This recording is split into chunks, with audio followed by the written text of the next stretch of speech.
All right, today we're going to be talking about the artist Frank Stella. We're going to be looking at the Frank Stella module. Again, if you're attending the class and you are watching the lessons, you don't have to go through the modules. That's what we do during the class lesson. And then your make day videos will help you out actually creating the project. All right. Oop. Hi, friends. I want to introduce you to one of my other favorite artists, Frank Stella.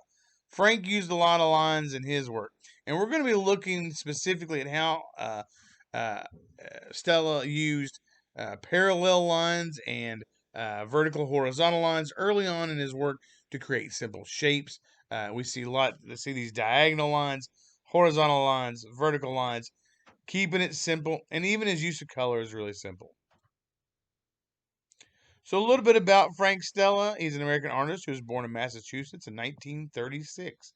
When he was young, his father painted houses to earn money while studying to become a doctor.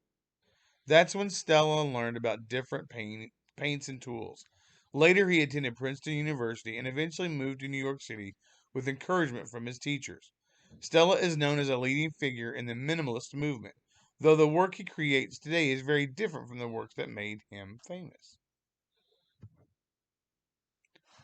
So part of the process is we're looking sort of what was a process like for this artist. Stella's artistic style changed over time as he experimented with new styles.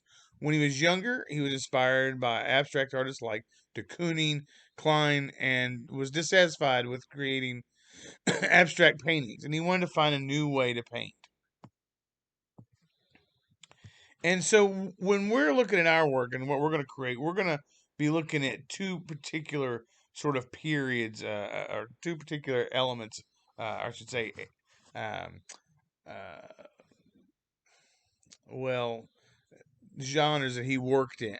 And the first one has to do more with this geometric shape, these simplified colors, and these lines that run parallel with each other. It's kind of those are some of the hallmark stuff. To find his style, Stella practiced painting over artworks again and again until he came up with something unique and all of his own. Here are some of the early works that inspired him. The first painting was created by Jasper Johns. Frank Stella was inspired by the repeating bands of the target to create his painting. So you can see this is what Jasper Johns did. This is sort of the response that Frank Stella had.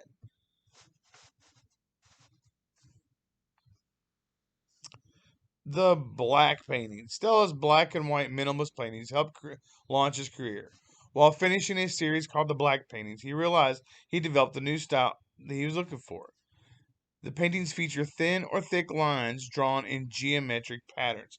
And that's really sort of the hallmark of this early part of his career. Oh yeah, he worked in enamel paint. I love it when artists work in something kind of unique. Boop, boop, boop. Let's skip the page there. Try it again.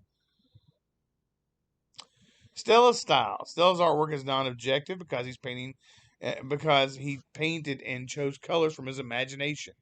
And now those could be abstracted, but also the subject matter. There's no identifiable thing that he's painting. He's simply using shape and color. Line, shape, color. What do you notice about the lines, shapes, and colors? Select each tab to learn a little more. So, of course, just non-objective means there's not representing anything in real life.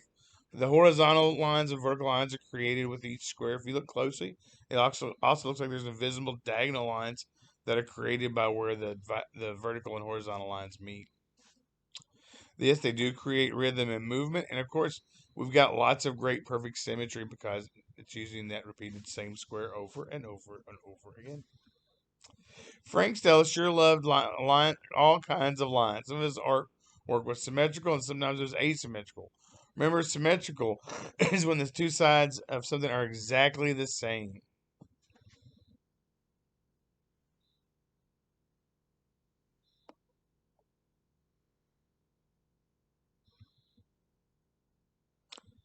Oh, we're going to do this in the studio make day. So the studio time. So again, we're going to do the studios all in one time on Make Day, you're going to turn in as one project. You're not going to do these all separate and turn them in like you did last semester, turning things in over and over and over again.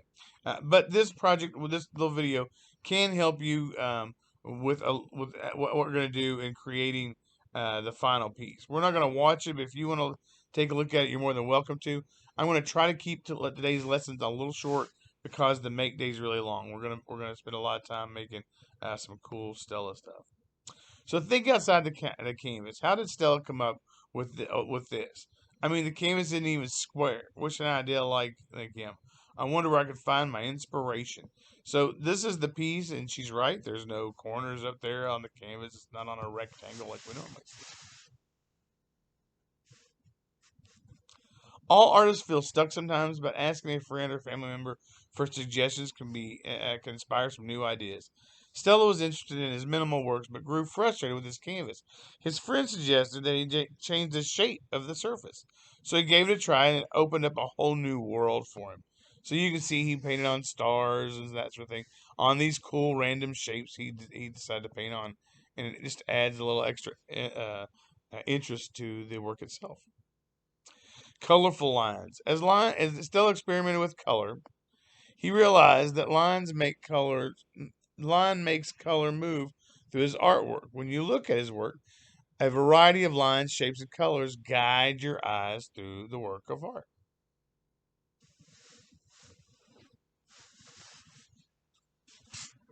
So he used something called the protractor process, where he used a protractor, a way of draw circles, to create these circles and half circles in his works of art. And this is one of the periods that's related to what we're going to be doing. And again, Studio Time has you creating some of these as well. We're not going to do these individually. We're going to do one big project. Again, we'll talk about it more on the Make Day.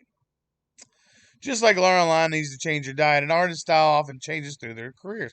Stella's work was anything but minimal later on, and you can see how much more complicated these things got.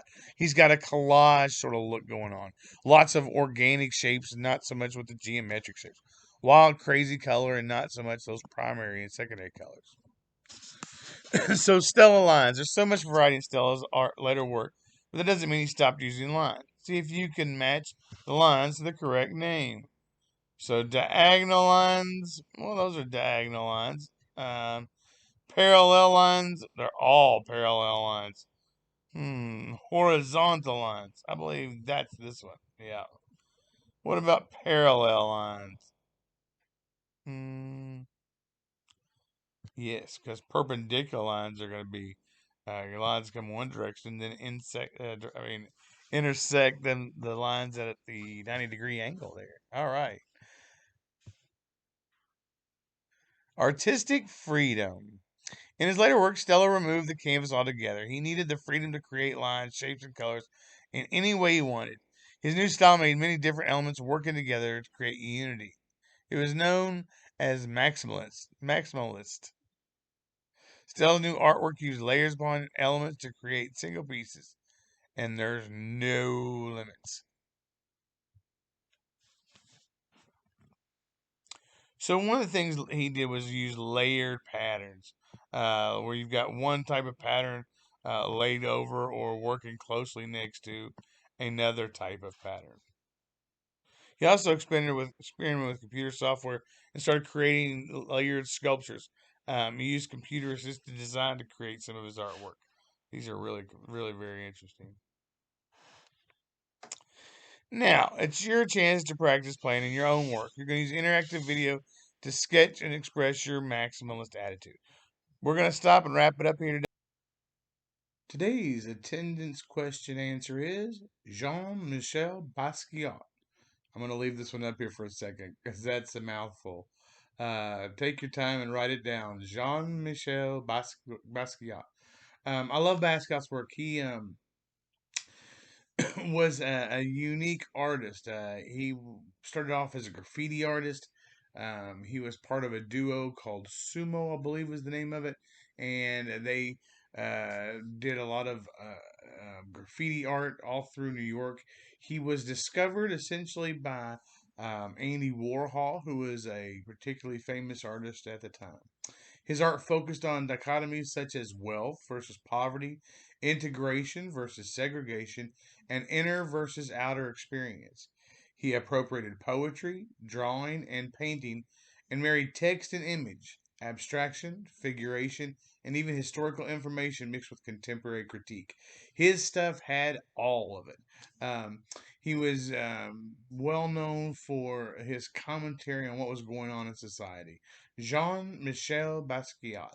Take your time and write that down.